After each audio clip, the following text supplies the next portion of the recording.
Hey, what's up you guys? My name is Chris, and welcome to the very first episode of Stavs in 3D, the channel where I talk to you about 3D.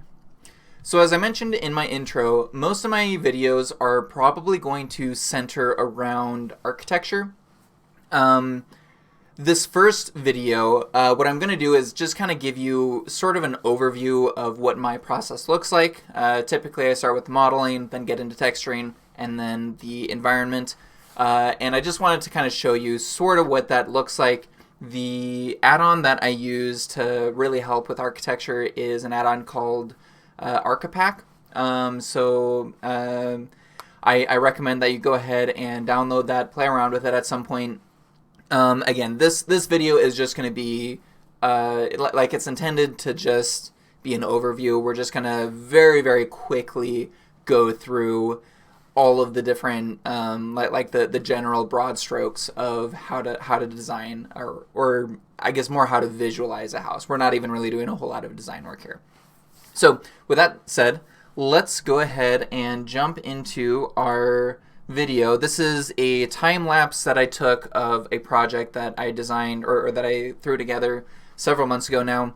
As you can see, this is the house that we're going to try to reproduce. If you look at it closely, it's pretty obvious that this is a render. This is not a photograph. And we're going to see if we can make it look a little bit better. So let's jump into it. So the first thing that I did is I saved that reference image. And then True Built Homes had a floor layout as well, so I went ahead and downloaded that. And the first thing that I went ahead and did is got everything scaled up so that I'm working with real dimensions. In the end, that wasn't super crucial because I kind of eyeballed everything anyway. So what I typically do is I start out with a plane and then just throw in like some loop cuts to just kind of generally block out the walls. And then I remove the extra vertices, extra edges, so that we only have the perimeter. Then I converted that to a curve, and then Archipack allows you to take a curve and use that curve to create a bunch of walls.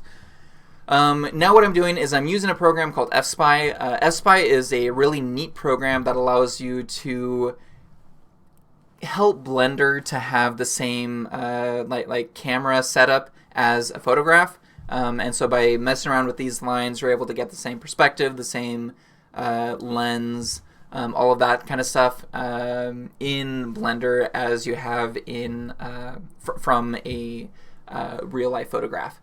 I didn't get the details super close, and so it just kind of it didn't work super well. By adding some more, or by making sure that you get all of those details a little bit closer, you could get certainly a much closer transfer to Blender. At some point, I'll probably do a separate video on FSpy. If not, there are plenty of videos out there where you can see what FSpy can do.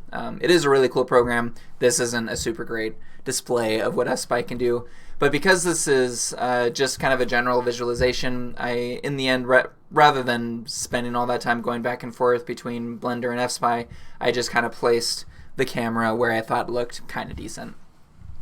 So now we're going to go ahead and throw in some of our elements. So we've got a front door, a garage door, and then we're just kind of playing with some of the values a little bit.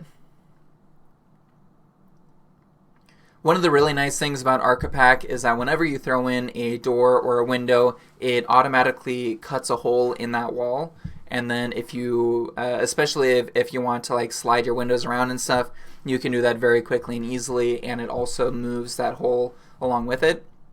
Another really cool thing is that if you add multiple windows, kind of as sort of like a single operation, then it links them together. So you can see that when I adjust the values of one window, any other windows that are linked to it, they adjust as well. So that's a really nice thing for especially real-time Archviz. Now I'm going to skip ahead a little bit because I realized embarrassingly late actually that the roofs kept screwing up. Like pieces kept just disappearing. Eventually, I realized that I think I was using a really outdated version of Archipack, and so I think that that's kind of what was going on. Anyway, so what I ended up doing instead is I just took a cube and then just kind of blocked out a very basic roof. Fortunately, since this house design is so simple, we only have the two roof lines that are butted into each other, so it was really quick and easy to just make my own roof out of a cube. So yeah, just kind of messing with the garage roof a little bit, messing with the geometry so that we have a nice clean cut where the garage roof meets with the house roof, filling in those faces, and then just kind of adjusting things to whatever looks good. Again, this is just very, very, very basic, very general. This would be the kind of project where if someone gives you just like a floor plan that they wrote out on or drew on some graph paper and said, hey, visualize this, this is the kind of result that you might get. Just kind of like a first rough draft. So then we're going to go ahead and start getting into our texturing a little bit. So I went ahead and threw in this roof texture, made everything else just kind of a plain white. And then this is definitely not the best technique for UV unwrapping, but again, for a quick dirty visualization, it worked pretty well. I just kept rotating the house or the roof and selecting the appropriate faces, and then clicking project from view, and that gave me the proper views, proper angles for my UV unwrapping, and I think it worked out pretty decently. Again, considering that it only took 5 minutes, sometimes we get a little bit too caught up in minor details and what's the right way to do things or what's the best way to do things, and sometimes just getting something that kind of looks okay is actually good enough. So now we're working on the steps, just creating a couple of steps leading up to that front door.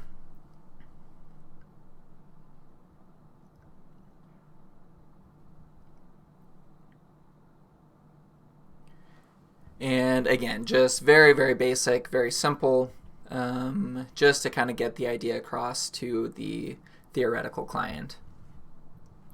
Then I was trying to figure out how to raise the door because the steps lead up to the door. And eventually what I did instead is I took the walls, dropped them down, and raised them up higher, which I think I could have accomplished the same thing by just increasing the floor, which actually maybe that is what I did here. Anyway, so then threw in a pillar to support our porch roof overhang and creating a very, very simple driveway.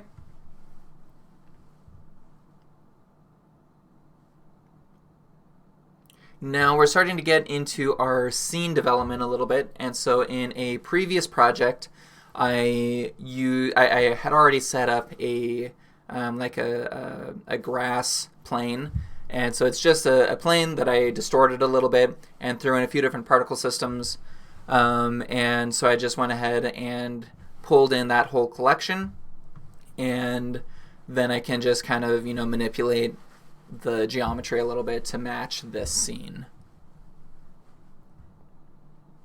Anytime you can do something like that to just save yourself a little bit of time, I think is well worth it, because just pulling in those different particle systems and then applying them to a new plane, it's not super it's not a huge investment of time, but every time you can save 5 minutes here, 10 minutes there, can be it definitely adds up over time for sure. So yeah, just kind of manipulating the geometry a little bit.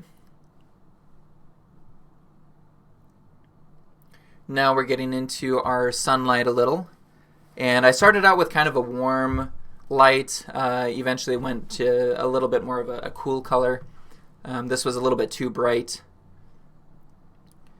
and so now we're messing with throwing in an HDR. The HDR is that surround 360 image that gives you some very realistic lighting, very realistic reflections. So HDRs are always a very good idea in creating a very realistic scene. This particular HDR wasn't the right scale, so I went ahead and switched over to a different one that would match the scene a little bit better. Now we're throwing in some more textures. Went ahead and throw in this siding texture.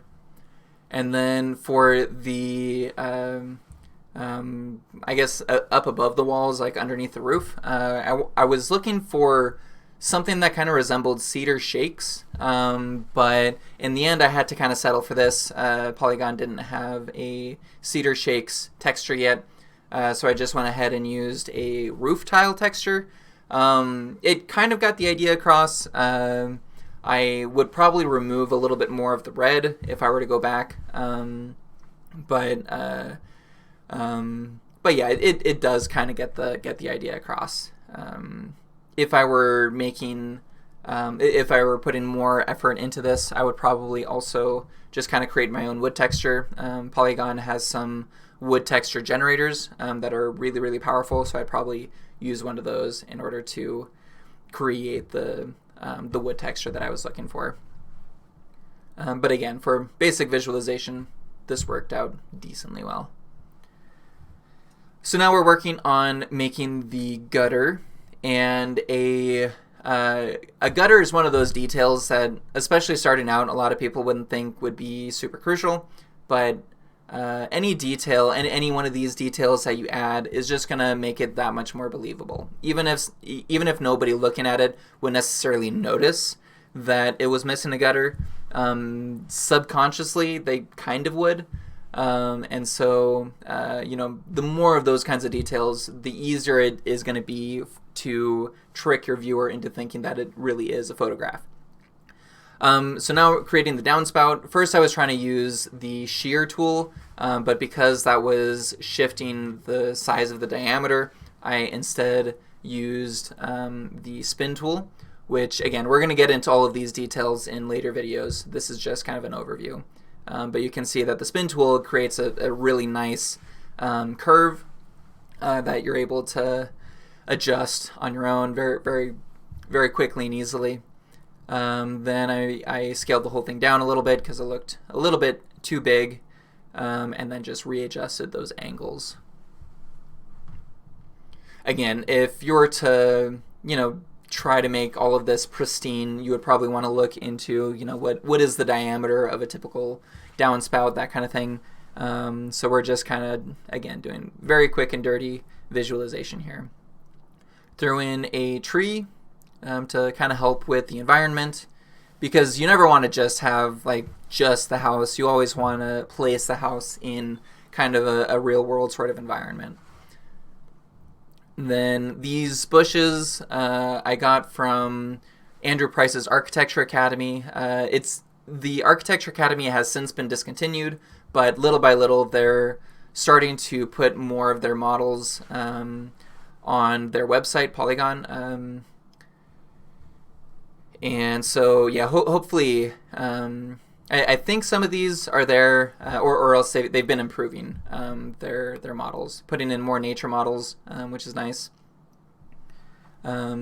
It's always kind of a shift in mentality when you start getting into visualization stuff, because you kind of want to model everything yourself.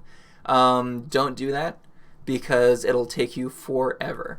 This is what people do. If you want to get into models, making models, feel free to do that, but just know that for scene development, you just want to use models for things like this.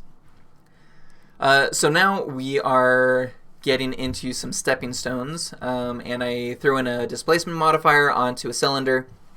In the end, you're not really able to see this detailing on the sides, but I did learn a pretty cool trick that we'll get to in a second. After I throw on the texture and do some very, very basic UV unwrapping, I just created like a seam around that top face and unwrapped it again, because I knew it didn't need to be super detailed. Most of this is just going to be hidden in the grass anyway.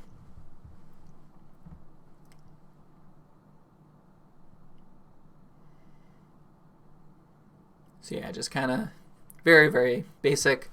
But yeah, so something pretty neat that I discovered is if you use what is that, global coordinates instead of local, then each time you duplicate and move your move the model, then it's going to distort the sides in a slightly unique way. So it can be a neat trick for creating some very, very easy variation so that you don't need to do that all manually. So now we're working on a fence, and the fence along the back of the house, that land is fairly even, so just a straight fence worked pretty well.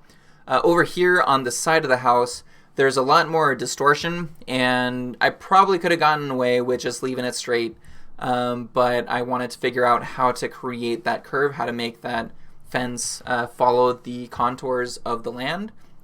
And so I tried applying like a curve modifier to the fence, and you can see that it kind of messed up the model and created like this, like it removed the handrail and stuff. But eventually what I was able to do is I was able to take that curve and select, well, we'll get there in just a second. Yeah, so we've got this curve that has tons of segments because I just took that loop cut and applied the modifier, the subdivision modifier. So then I went ahead and grabbed that whole curve and just selected a few of the points and then connected all of those points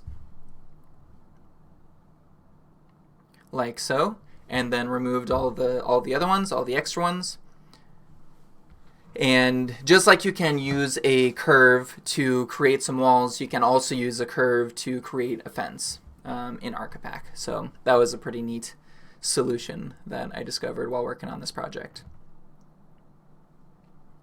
So now, pretty quickly we're able to see that this house is starting to look like a house. It's definitely coming together.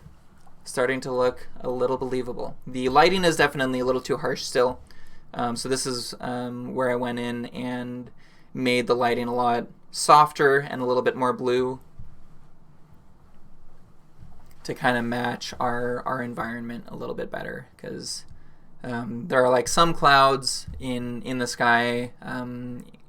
It's a mostly blue sky, but there are some clouds in our HDR. So gave it a little bit of a cooler color,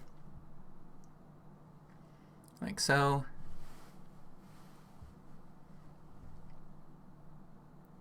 Then I also noticed that the grass was hiding our stepping stones, so I just went ahead and grabbed all of those and raised them up just a tiny bit. Because of the angle of our camera, you can't really see the stepping stones super clearly, just kind of a sliver. But again, those tiny little details that just help to sell the viewer on the realism of your photo or of your render, all those little details help. So I made it a little bit nicer.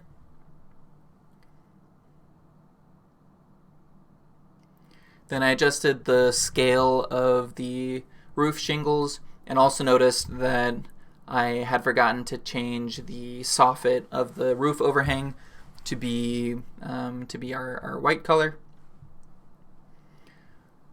Here I'm quickly throwing on a wood texture onto the top of our steps and giving it a little bit of gloss.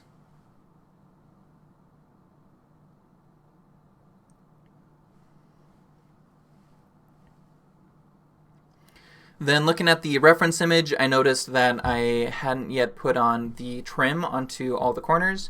That's one of those kind of typical American colonial style design elements.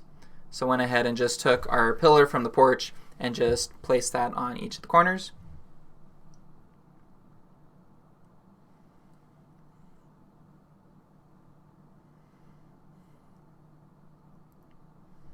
So you can see really, really quickly you can add in a lot of those details. It doesn't really take a whole lot of work. You don't need to model everything exactly. Things can like cut into other things, especially since in this case we have just one view that we're looking at things from, so that works out pretty well. So now we're throwing in some lights. Again, helping to develop the scene, give it a little bit more character. Put in way too many lights, so then deleted a bunch of them. Repositioned them.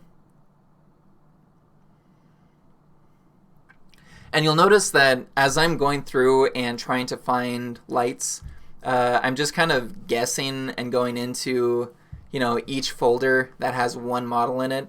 A little bit after I recorded this video, I went through and reorganized all of my models. So I pulled all of those lamp models out so that they're all in the same folder, which only do that if the textures and things are baked into the model, because otherwise you can kind of screw up all of your models. But that's what I went through and reorganized all of my model folders and pulled all of them back out, so that it was a lot easier to go through and see which models I was importing into the scene.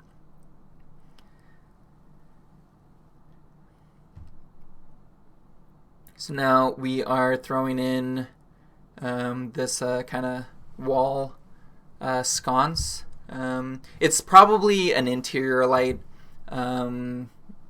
I should have probably gone and looked for a different light to put on the outside, but again, for these purposes, I think it's fine. Gets the idea across. Then I also found this flood lamp, and I took the one light and just duplicated it, rotated it over, because I feel like for this kind of purpose, a lot of floodlights that people would use would be kind of the dual lamp floodlight.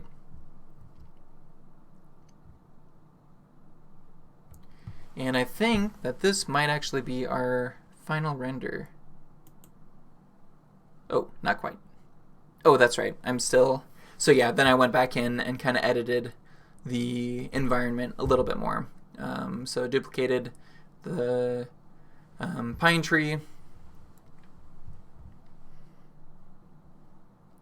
One of the really cool things about CG is that frequently you can get by with just like one or two models when it comes to like bushes and stuff.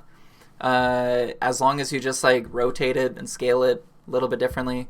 In the end, I deleted one of these 3 pine trees because it seemed that no matter which way I rotated it, it looked a little bit too similar to the others. But then I also threw in some more trees to kind of help hide the that shift from this scene to the surrounding HDR. Plus, it just gives a little bit more visual interest, makes it look like this house isn't just a house, but it's it really exists in a place. The more details, the more of those small details that you can include, the more the easier it is to trick your viewer into believing that it really is a photo. Okay, so now we've got our final render. Okay, so yeah, this is what I was able to come up with. This is after, I think that from start to finish, this took me about 3 hours, and there are definitely things that I would improve, which I'll get to in just a second.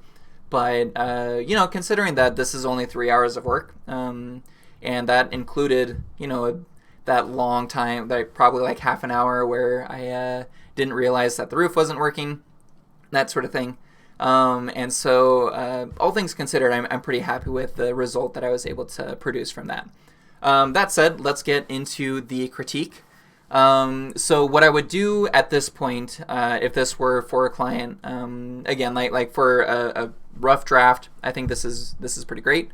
But to get some better details, some things that I would correct. First, probably the most obvious is that the sky does not match the lighting that we have in our scene. I think that when I loaded in the HDR, I think it was at a 0.5 strength, and I would probably bump that up to a 1.0 strength, and that would just give us a little bit stronger colors and kind of match our lighting a little bit better. I like how bright the scene is. The sky is a little bit too dark. So that would be the first thing I would change. Second thing is probably the grass. First, there's some grass that's kind of poking through the driveway.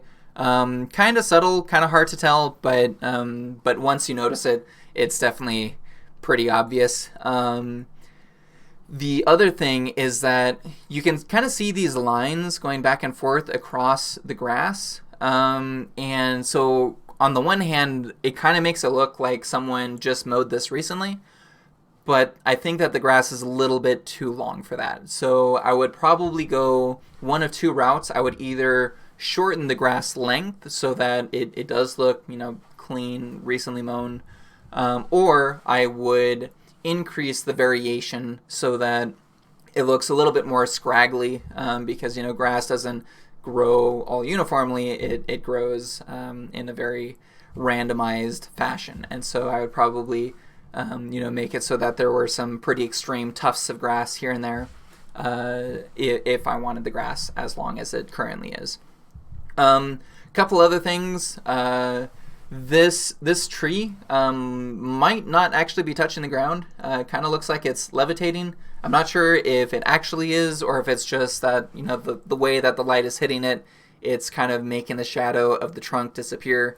But one way or another, it looks odd, so I would revisit that tree. Same with this model. I like that willow tree, and willows, they are very wispy looking.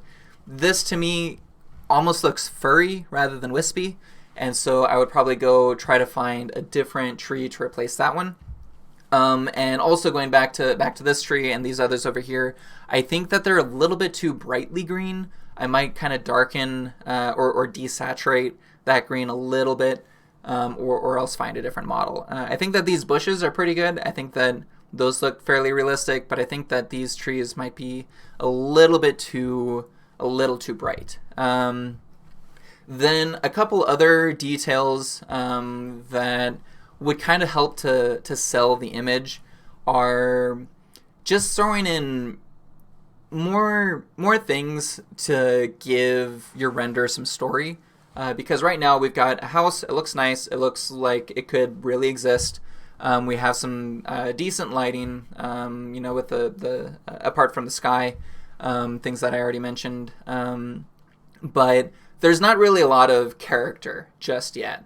And so even just little things like if you had like a car in the driveway, and maybe if there's like a tricycle out front, and like a basketball hoop, then it could look like, this is probably a family that's got a toddler, maybe like a 10-year-old as well, and so probably a kind of small family. This might be their starter home, or if you had like more flower beds or something, it might be like kind of an elderly woman that's retired and is keeping up like a garden or something like that. Basically, you kind of want to ask yourself, who lives here? And what are their interests, and how do we make the rest of the environment, how do we make the house reflect that person? Which, depending on who your client is, maybe that's going to help, maybe that's going to distract from the universality of, the clients that they are selling to. So if we have a general contractor that is selling to a specific person and you know who they are, you might be able to pepper in some of those elements that kind of reflect that family's lifestyle or that client's lifestyle. If it's just kind of a general render, like what True Built Homes would use, then you might want to leave those elements out. So kind of depending on what the purpose of the render is, you might want to pepper in those things or not.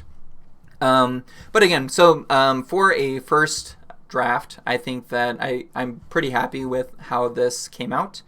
So in the next few videos, I'm going to try to share a little bit more of the details, because again, we went through this pretty quickly, just kind of glossing over the, just kind of painting in the broad strokes of what approach I take to, visualizing a house. So in the next videos, we're going to get into a little bit more of the nitty-gritty. If you are a beginner to Blender, I recommend that you check out Andrew Price's donut tutorial. I'll go ahead and put that in the description below. Andrew Price is a YouTube creator who does a lot of Blender work. He's the guy that owns Polygon, or that created Polygon. I've learned a lot of really great things from him. He's got a lot of great stuff on his channel, so check him out. At some point, I'm going to probably try to create my own intro course, but until then, please check out Andrew Price. That said, I guess that's it for this video, and soon I will have another video where we'll start getting into just a very basic introduction to the ArchPack add-on and how you can use that to create some very cool architectural visualization very quickly. So with that, I will see you in the next video.